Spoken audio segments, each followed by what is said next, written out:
They were actually selling human body parts out of the Harvard Medical School morgue in Boston. And the craziest part is, I heard the judge actually dismissed the case about it.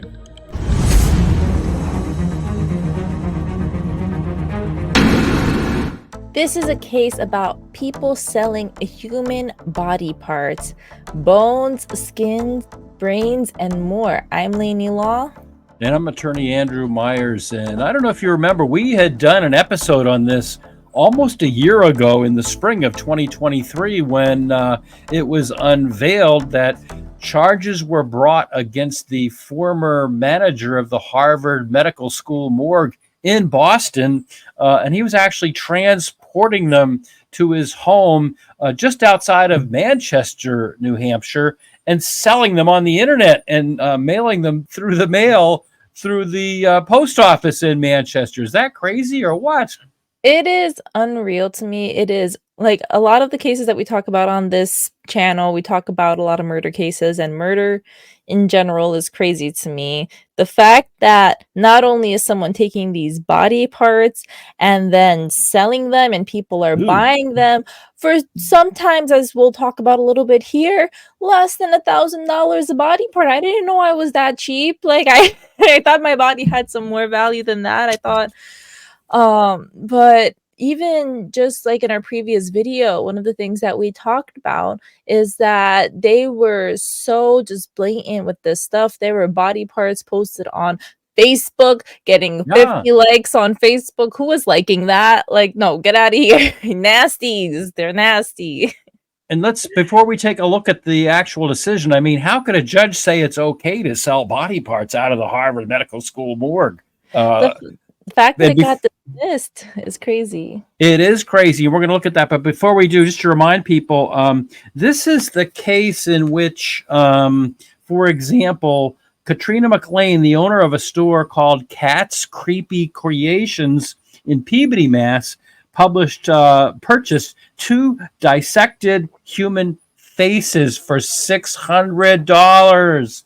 And would you guys pay more than $600 for my face? Quick question. Leave it in the comments. Oh my god! Oh my god! Yeah, that's terrible. Off my body. This is according to an indictment, and everyone's innocent until found otherwise in a court of law. But there's a guy down in Pennsylvania by the name of Josh Taylor. He had sent Denise Lodge a check for $1,000 with the memo line "Head Number 7." Then in November of 2020, Taylor sent another check for $200, and the memo line on the check read "Brains," BRAIIIIIINS. A lot of I's, but so that's just a couple of things. That's just a couple of things that they were talking about. So let's actually take a look at this decision. It's kind of crazy. There were 12 different lawsuits, and they're all at the top there. And the name of the decision is all of those lawsuits versus presidents and fellows of Harvard College and others.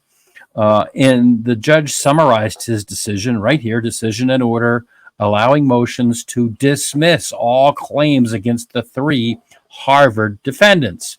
So he summarizes it. The former manager of the morgue at the Harvard Medical School, HMS, has been charged with committing federal crimes by running a years-long scheme in which he marketed, stole, and sold body parts from human remains that had been donated for use in education or research. Now, these are all allegations, but the thing that's interesting in a 12b6 motion, what that is a motion to dismiss.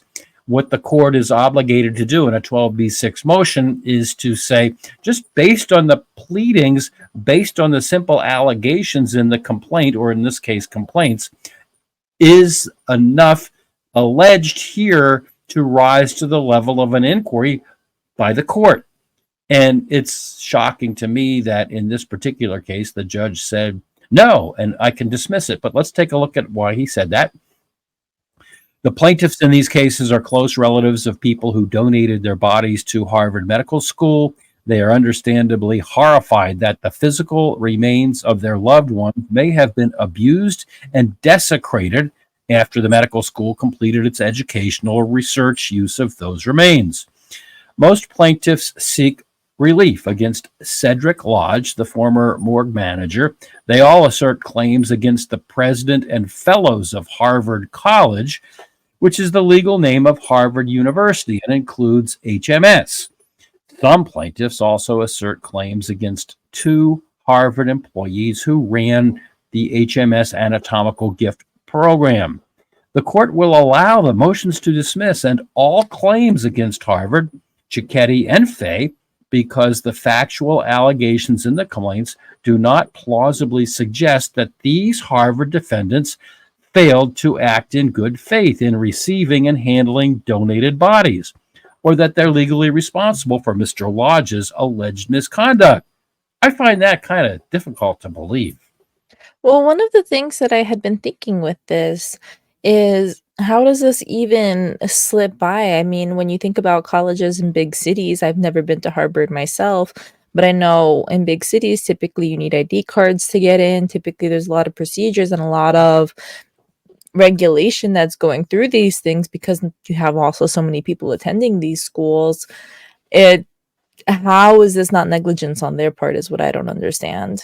Well, I think we're going to answer his version of why that is, but you're absolutely right. I mean, for example, I went to Suffolk Law School, a very good law school on the other side of the river, but I participated in some programs over at Harvard. They would, the American Trial Lawyers Association, now the Association for Justice, would have occasional trial skills programs over there, and they needed jurors. They needed mock jurors. So I would have to go over to the law school. I'm not talking about the medical school. I'm talking about the law school. And you couldn't get in there without showing your ID, explaining what your business was. Oh, you're on the trial skills program, and then they would pull out a clipboard, and there is your name. So then you could get in. So yeah, I have a hard time believing that the medical school wouldn't at least have the same type of security that the Harvard Law School had. So, I mean, a law school, it's just like obviously you're dealing with documents, but in a medical school, you're dealing with bodies. Exactly. Yeah. So let's see. Though the appalling, I would agree with that word. Though the appalling things that Lodge allegedly did are not protected by this immunity statute, the allegations in the complaints make clear that Harvard, Cicchetti, and Fay are not vicariously liable for Lodge's actions, which means that the allegations about which Lodge did cannot defeat the Harvard defendants' qualified immunity. So vicarious liability is a law school term, is a legal term for the sins of the agent can't be held responsible to the master.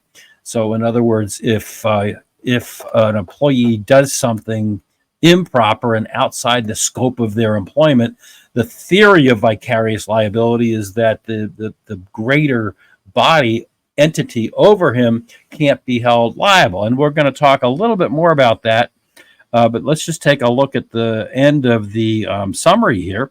The court will order that separate and final judgments shall enter, dismissing all claims against Harvard, Cicchetti, and Fay with prejudice. That will give the plaintiffs the right to appeal this decision immediately without waiting for resolution of their separate claims against Lodge. So it's kind of interesting that the judge actually is saying, go ahead and appeal it. In Massachusetts, for those of you not in Massachusetts, there are 2 levels of appeal in Massachusetts courts after the Superior Court. And this is a Superior Court decision that came out of Boston. There's the appeals court, which can go back and review the decision, and that will happen in this case. And then above the appeals court is the Supreme Judicial Court. In Massachusetts, they don't call it the Supreme Court. They call it the Supreme Judicial Court. And now the SJC does not have to entertain an appeal, but in a case of first impression or a case of public policy or something like that, the Supreme Judicial Court, I would think, would be likely to entertain an appeal of this case. So I hope.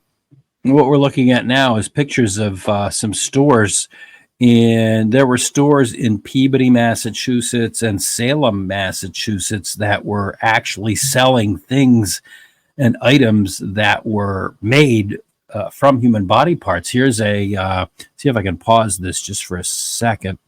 Here is a doll that, yes, was in the store called Cat's Creepy Creations. It's alleged that go down to the second line there. This doll has been sold. And yes, that is a real human skull. If you are in the market for human bones, hit me up. So, I don't even know how this happens. I still, I'm still trying to comprehend a murderous brain to type "hit me up" if you're looking for human bones. Who, why? I don't know. We did an episode on this way back in the spring of last year, and we pointed out that this stuff is available. I mean, there's a little doll that little doll there that you're looking at, that is made from human remains. And apparently, surprisingly, yeah, there's a market for this. We were talking about how people down in Pennsylvania were sending checks. There was actually the sale of skin that had been tanned into a leather-like substance. And this stuff was being sold, as you pointed out before, on Facebook, other social media, and they were shipping it out of the post office in Manchester, which, by the way, I've spent a fair amount of time.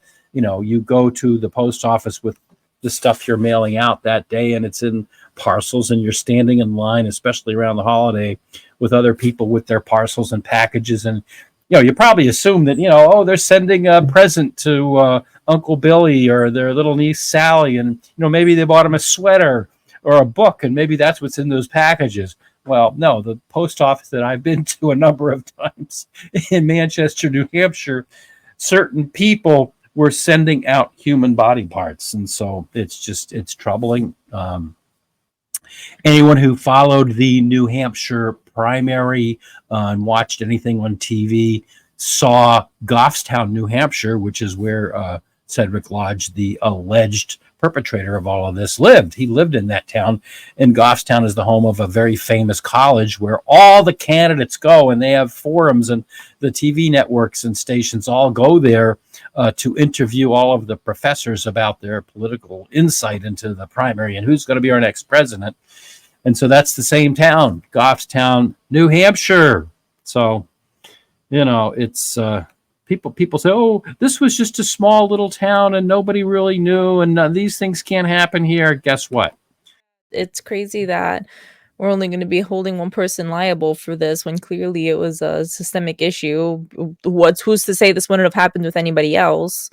I think they have a responsibility of dealing with this. I think that, for example, I had a job where I dealt with a lot of personal information. If I go and I take all these people's social security numbers because the company made it very easy to do that, the company should be held liable.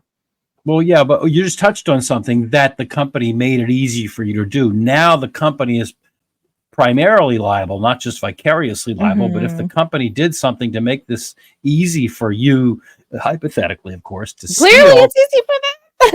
Yeah. everybody is entitled to a presumption of innocence, even you. But I have no social security numbers other than my own. No, we're just talking hypothetically. Yeah. And I guess the point I was trying to make is that unless it's an issue of public policy or an issue of first impression, the SJC really doesn't want to get involved. But this, the reason, we all understand, I think, but I'll say it anyhow, the reason that the plaintiffs here want to get to Harvard is, one, how could this happen at a place like this? And two, they have the deep pocket. Mr. Lodge and his wife and the other personal defendants, they're personal defendants. They're people. And, how much money will they have to make the plaintiffs right? So those are the two theories. And the second one is called deep pockets. Who has the deep pockets? I used to work for a retail store. And even that retail store, we were only allowed to bring clear bags to make sure that we were not taking product out. How are you taking out multiple bodies and nobody notices. You need a big ass bag for that. Maybe, I don't know. I mean, if we're taking heads, I guess head can fit in a backpack, but regardless.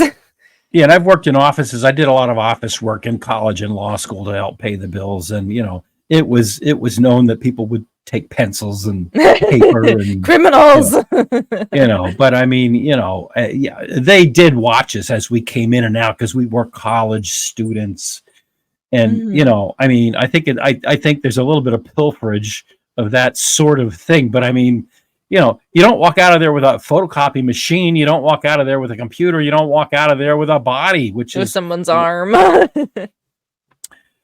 So the procedural background was that 47 plaintiffs brought these 12 lawsuits, all arising from the same alleged misconduct by Mr. Lodge. Many of the plaintiffs sought to represent classes of hundreds of people whose relatives' remains may have had parts cut out and sold as merchandise in this macabre and sacrilegious scheme. And we're going to see some pictures in a minute or two. As noted in the case, all of the complaints in these cases assert claims against Harvard. 4 of them also assert claims against Cicchetti and Fay.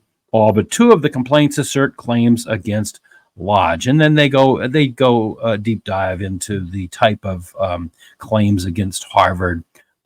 Negligence, negligent infliction of emotional distress, negligent supervision, wrongful interference with a corpse, respondeat superior, and the other legal claims that are available to them. And so let me fast forward down to another part of the decision that's really kind of interesting. And here we go.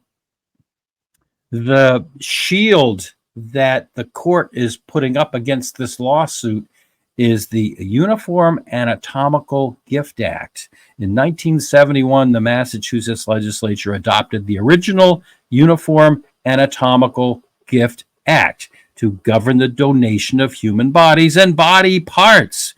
And they point out that although this is a national thing, Massachusetts adopted its own version of it. And before we get to some of the photographs, the court explained that the Uniform Anatomical Gift Act was intended, among other things, to encourage the making of anatomical gifts. Well, I'm going to ask you, now that you've heard this story, do you think that a lot of people are going to be willing to donate their bodies for science? When I once had an argument with someone because they didn't want to be an organ donor because they thought their body was going to be used for some freaky things. And I thought that was like crazy, and it wasn't even like a thought in my head. And now this, that not only are they not gonna, like, not only did this happen, but they're not gonna be held liable, is who's gonna want to be an organ donor after they're not held liable, is what I would think. Well, as I pointed out before, I don't think this decision will stand. There are 2 levels of appeal, and my learned prediction, is that this decision will not stand. But I'm not a judge. As the comments to the original Uniform Act explained, the immunity provision was considered to be essential if the medical profession is to be able to accept anatomical gifts freely. And they cite a case in which the court rejected the argument that the Uniform Anatomical Gifts Act provides immunity only for those who remove an organ for a donor's body or where consent is in dispute. It held that the statute also protects from suit post-removal activities of an organ, procurement, organization, and packaging, preserving, and transporting an organ intended for transplant to the recipient hospital, explaining that those activities are an integral part of the donation and recovery process that the act covers. So that quote is saying that the Uniform Anatomical Gift Act does provide activity for further acts after the parts of the body are removed. But note how it says here to be taken to a recipient hospital. But wait a minute, that's not what happened here, is it? I think they also forgot to include the part where they take it to stores and sell them to people. I think it's just kind of implied in that, Yeah. So it follows that the plaintiff cannot overcome the qualified immunity of someone who received a lawful anatomical gift by showing that the receipt was negligent in handling the gift, because a showing of negligence would not demonstrate an absence of good faith. So this is saying that, well, just because they're saying that the actions of the morgue people and the university were negligent, that doesn't show an absence of good faith. And I'm just going to leave that there because that's what they're saying. The facts alleged do not suggest a lack of good faith. The plaintiff's claims against the Harvard defendants must be dismissed because the allegations in plaintiff's complaints do not plausibly suggest that any of the Harvard defendants failed to act in good faith in their handling of human bodies that were donated to the medical school for use in education or in the research that they were doing. So, all right, there were just a couple of other things I wanted to point out before we move on. And in dismissing this lawsuit or the series of lawsuits, the court said nothing alleged by the plaintiffs in their complaints suggests that Harvard, Cicchetti, or Fay failed at any time to act in good faith. The complaints do not allege that HMS employees were allowed to remove, keep, or sell human body parts, that any of the Harvard defendants knew what Lodge was doing, or that any of the Harvard defendants gave Lodge permission to do so. So what they're saying is that the university had nothing to do with this. They weren't telling the people in the morgue what they could do. They weren't telling them you can or you can't do certain things. So the final paragraph I want to take a look at, the second to the final paragraph, is, though some of the complaints allege that Harvard knew or should have known what Lodge was doing, that is not sufficient to overcome Harvard's qualified immunity at the pleading stage. So that's the negligence standard. Anytime we allege negligence, what we're saying is that somebody did something they shouldn't have done or didn't do something they should have known where they knew or should have known better. That's the classic negligence standard. But the court is saying here that conclusory and unexplained allegations that Harvard knew what Lodge was up to are not entitled to any weight in deciding whether the complaints should be dismissed. Liability for negligence is based on reasonable foreseeability of harm, considering what the defendant knew or should have known, as well as the availability of reasonable measures to avoid that harm and the failure to take those measures. So what the court, I guess, basically is saying is that, we can't use those negligence standards to show that these allegations rose to the level of a breach of good faith. And what they're talking about here is not the negligence standard so much as the fact that this statute, the Uniform Anatomical Gifts Act, provides immunity. And so the interesting thing about that is Harvard Medical School is said to be completely immune from this. And what immunity is in the old days, there was a thing called sovereign immunity, which basically said the king can do no wrong. And this was brought over from our ancestors in England and Europe, where you couldn't sue the government because the king could do no wrong. So immunity doesn't say that there's a defense to a lawsuit. It says you can't even bring a lawsuit. And so that's what this court is saying, is that you can't even bring a lawsuit against Harvard based on the things that were alleged, even though they're as macabre as they were. And we're taking a look now at some of the stuff that was actually sold in stores. Yeah, and one of the things I do want to say in defense of Harvard is that, say, for example, I was the director of a morgue, I would have never anticipated that my employees would, or I guess he was the director, but like if we had this morgue, I would never anticipate that people would be wanting to steal these body parts to sell. But what I'm going to say in opposition to that is that there's a reason that I'm not university faculty of university that has however many hundreds of thousands of people going in and out of it every year. I think that there definitely, when you have a whole system like this, I think it's their responsibility to make sure that things like this don't happen. So, one other little document that I wanted to share here. The judge who wrote the decision is Boston Superior Court Judge Kenneth Salinger. Here's his profile in the Lawyers Weekly, which is the newspaper of record in Massachusetts.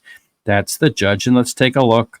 There it has his background. He's in the Superior Court in Boston. He was admitted to the bar in 1990. He was appointed by Governor Deval Patrick, and he's been in the Superior Court since 2012. Take a look at this. Here's his background, his education. Harvard Law School. Mm. The next step, of course, as I had kind of pointed out before, is that these cases, because there are more than one, will be appealed. They'll go to the appeals court, and then they'll go to the Supreme Judicial Court, and it is my prediction that the decision, I'm not a judge, but for the reasons that I pointed out before, I think that the prediction will stand. Now, you watch TV and you see those lawyers that are always on TV saying, we're big, we're the biggest law firm in the United States. And people that watch TV know what I'm talking about. We're the biggest law firm in the United States. We're big. They're one of the attorneys behind this lawsuit. And they have said, yes, we're going to appeal. So we'll see how big they are, and we'll see what will happen. And, that's just, I don't know. I just think it's really despicable that the whole thing happened. And I think it's interesting that a court has now said, you can't sue Harvard, don't you? I think that it's a little bit disturbing that these people, the poor victims, the living victims, that they have to be going through this and to be trying to get justice and to be told no, and then to need to just keep pushing and pushing. It's hard. It's hard. I mean, you know what your clients deal with a lot of the time. I think that just the whole thing, I mean, I'm someone, like I mentioned before, it's like I can't even comprehend wanting these body parts. I can't imagine being someone knowing that your relatives' remains are just out there and that people are turning them into little scary looking dolls that I don't even know why people want these scary looking dolls. Yep, there's a market out there for it. I'm sorry, I didn't mean to interrupt you. You're good. There's a market out there for this stuff. Back when these allegations first came up back in the spring of 2023, I remember seeing reports of people that wanted to buy this stuff. And I mean, why would this was going on for 4 years, from 2018, 19, 20, 21, 22. And they wouldn't have been doing this if they weren't making money doing it. They wouldn't have been running to the Manchester post office if, they weren't making money doing it. So it's out there. And just a personal note, my father was a research and development engineer, and he, being a scientist, he donated his body to science, not Harvard, another school. I was born and raised down in Pennsylvania, and that's where he passed away. But being a research and development engineer and a scientist his whole life, he donated his body to science, to a medical school that's very well known in Pennsylvania, because, he passed away of pancreatic cancer, which is, as we know, one of the awful cancers. And he was hoping that through research and, doctors who are learning and doctors who are doing advanced research, that maybe they could learn things. And so, a lot of very well-intended people, donate their body to these medical schools, A, for the research purposes that I just mentioned, but B, if you go to medical school, this is what you practice on. If you need surgery, you don't want that resident to open your body up and have you be the first person that they operate on. And so that's one of the reasons that they donate bodies. I mean, when I went to law school, and I'm sure all law schools now have a moot court program. In other words, the first time an attorney sets foot in court, that's not hopefully their first experience in court. We had a very active moot court program. And what that means is we actually brought in real judges. We brought in real judges from the Supreme Judicial Court in Boston and from the superior courts and the other courts. We had great judges. But we students who were interested in doing trial work would be tasked with a case. And, one person would argue one side, the other person would argue the other side. We would figure out how to present evidence. Oh, Mr. Myers, you didn't do that right. But here, we're going to, give you a second chance. That doesn't happen in the real world, in a real trial. If you blow it, you blow it. But so that's why we have moot court, or mock trial, they also call it, so that we could get our practice in law school.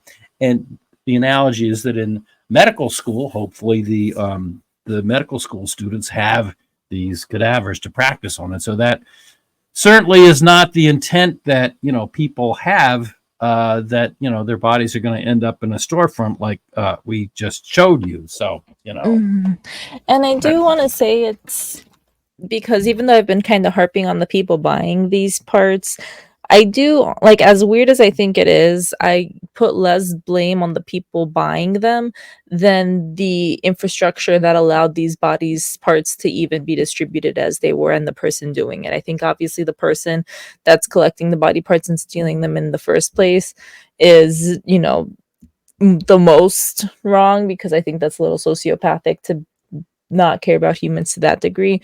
But a big issue with me lies in an infrastructure that allows this to happen. I mean, ultimately, we shouldn't be putting up on Facebook or Instagram saying, if you want human remains, body bones, hit me up. But at the end of the day, like, I don't know. These people. It's like, I want to believe that these people, and there's some theoretical universe where the people who are maybe making the dolls and buying the bones are able to look at it like an actual human and have some level of respect for it. I don't know. I'm not in this. This is like the dark web to me. I don't even understand this universe at all. I just know that out of anyone at fault, I would definitely say Harvard has a huge part in this, because why aren't we hearing about this at other schools? Yeah. And, the thing is that I just don't understand how the entity, the parent entity of all of these employees who were involved in this, could not be held liable. I do understand the immunity shield of the Anatomical Gift Act. I do understand that. But at the same time, how can the managers of this entity not have known, or should have known, which is the negligence standard at least? I mean, if it happened once, that would be horrible enough. If it was your relative, if it was my relative, and it happened to me, it'd be horrible enough if it happened once. But to happen the number of times, and in our previous episode, we cited a number of things that were shipped out all over the country. Some of this stuff was found down south. I forget what state it was, Alabama or Tennessee, but some of this stuff was found way down south, and that it went on for 4 years. All right, I'm going to say that 4 this years is too much. yeah, I'm going to say that this decision's not going to last too long. So those are my closing thoughts. This is a decision that came out, and of course I respect the court, and respect the fact that people are on the bench and they make rulings that we all adhere to. But then again, I have gone up to the appellate courts, and that's just something that happens. Lainey, any closing thoughts before we beg out of here? I want to hear everybody in the comments' opinions on everything about this case. Even just your thoughts on, are the people buying these things in the wrong? Like I was saying before, I want to believe in some universe, maybe some people can appreciate it, but looking at those dolls, like, appreciate it as a human, understand the life and the value that life has. But like looking at the dolls and just seeing them made into like these grotesque little demon baby looking things, which if you buy the demon looking doll on its own, fine. With the human skull, right, I'm judging a little bit, but I don't know.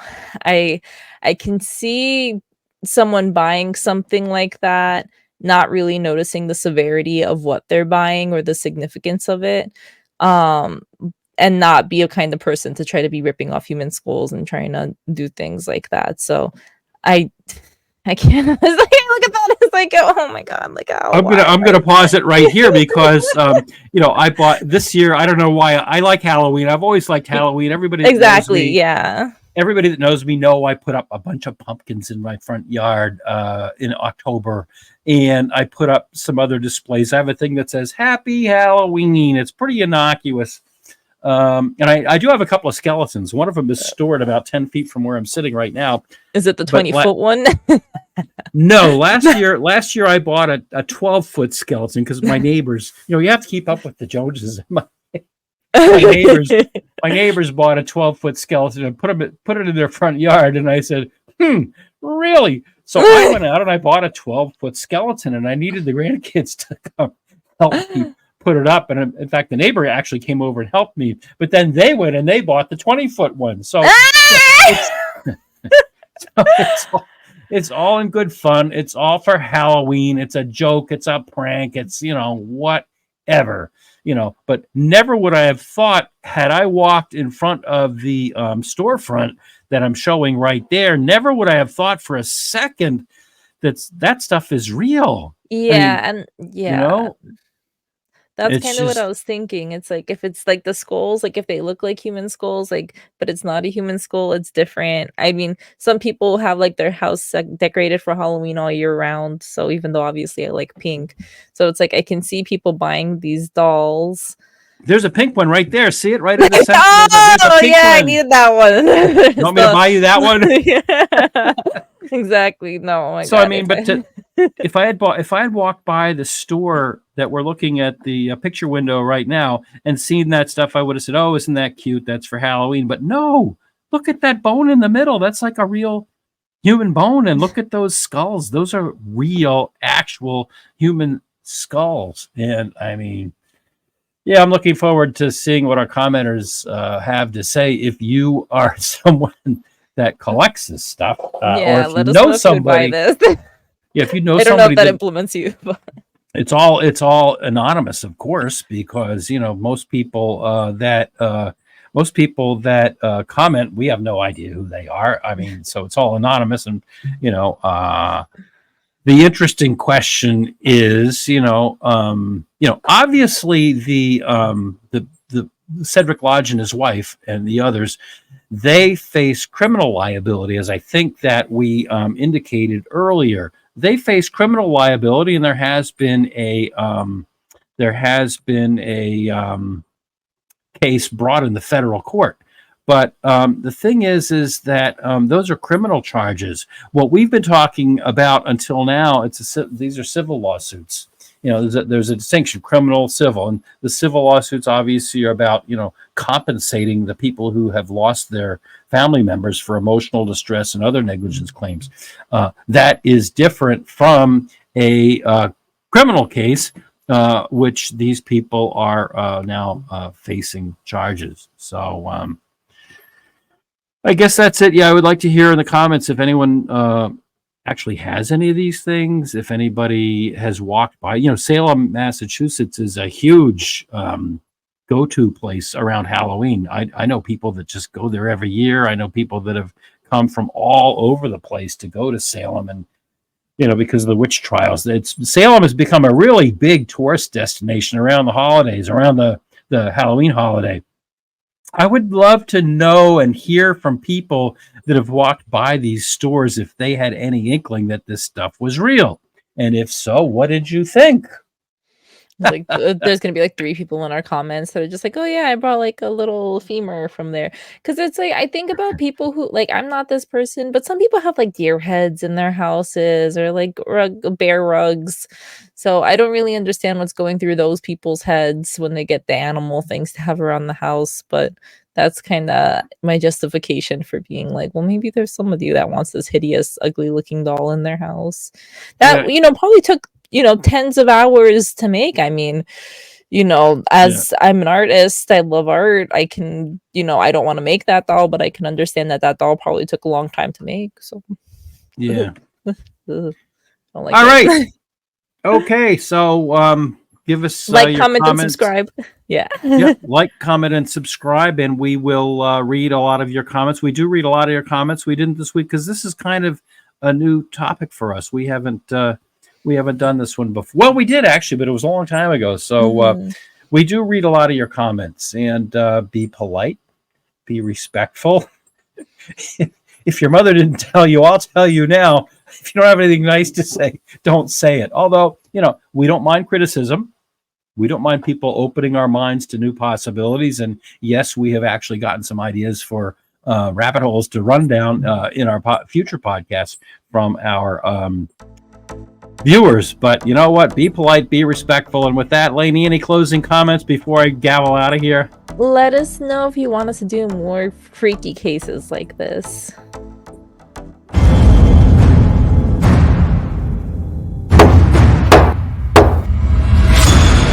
You have been watching About the Law, a production of the law offices of Andrew D. Myers in Methuen in the Merrimack Valley of Massachusetts and in Derry, just outside of Manchester, New Hampshire. Remember to click the like and subscribe buttons down below. And if you enjoyed this video, be sure to share it with your friends and others.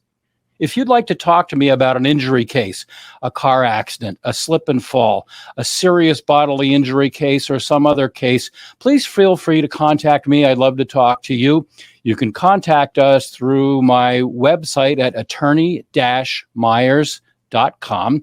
We have a contact us block, or you can call on one of the telephone numbers we've given there, or you can email me at andrew@attorney-myers.com.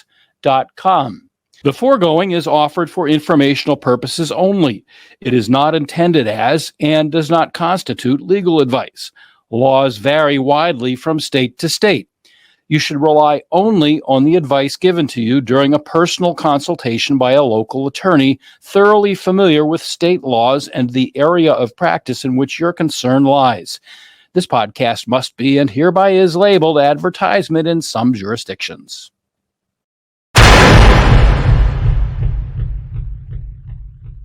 And that's that. And that's that. No bodies. I wonder if they have body parts down in the tunnels. That's where you'll find the bones. There are tunnels, you know. No tunnels. Tunnels. No tunnels, no phone calls. Tunnels. No tunnels, no phone calls, no body parts.